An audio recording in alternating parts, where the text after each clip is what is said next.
Productivity Roundtable very soon, and some interesting discussions and expectations starting to being raised around that. First of all, what's the view from the Chamber's point of view on productivity in Australia and South Australia? And then maybe we'll see what you think, as in the Chambers, think could be done. Productivity in Australia, it's not a secret. It's on the record, both at a national and for a state level, that South Australia and Australia both underperform and have done for decades around productivity. The roundtable next week has people coming from all over the place, unions, business, other groups. My concern is that it is going to become a talk fest. We've already heard there's mixed messages out of Canberra. Treasurer Chalmers talked about in the early stages wanting to consider some taxation reform. Then the Prime Minister Albanese came out and said, well, no, we're not going to do anything that we didn't bring to the last election. So that's confusing in itself.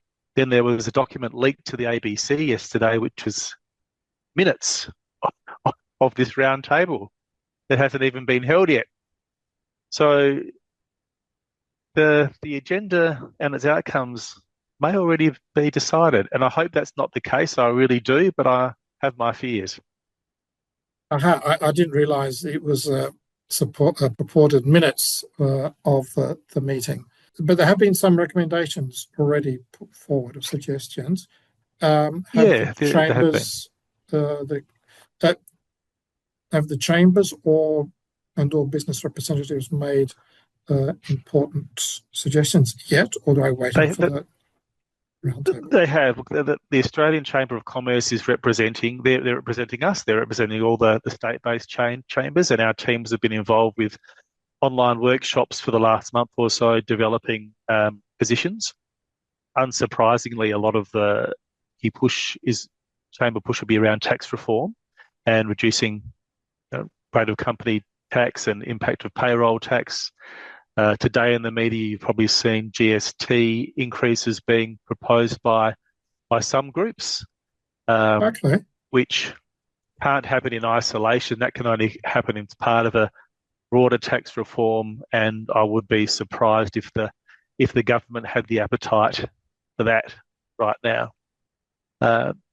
It's also a lot about removing red tape and compliance that is really constricting business in general, but also specifically sectors like construction, which is slowing down the build of houses that we need to address the housing crisis in Australia. So freeing up a lot of the red tape and bureaucracy that our surveys, as we've spoken about before, always come up as costs to business and constraints to business. Yes, so there has been talk of making the environmental protection or environmental checks easier to navigate. Not need to put up the volume here. Yeah, and also having consistency in terms of compliance for trades right across the country, so you don't need different qualifications from state to state, to make that very smooth so you can move labour around the country easily. Particularly, you have a migrant come in from overseas and they get a qualification in Melbourne, they want to move to Adelaide and they can't. They've got to start all over again. So there's so much in the way of inefficient compliance that needs to be addressed. Now, one thing I've seen or heard the ACTU mention is the 4-day work week, and I don't think I've heard anything positive about that coming out of business groups. But I know some of your members here in South Australia have implemented that in their own businesses. So what's the story there? Yeah, we certainly know one. Yeah. The great Sim Penzo has done that quite successfully in his business, and he would be an exception to the rule, I'd have to say, but it certainly worked well for Sim. He's got a fantastic business there. Look, it's interesting. It's a bit cheeky of the ACTU because it was stated quite clearly that the criteria for this roundtable was to be productivity, and workplace reform was not to be on the agenda.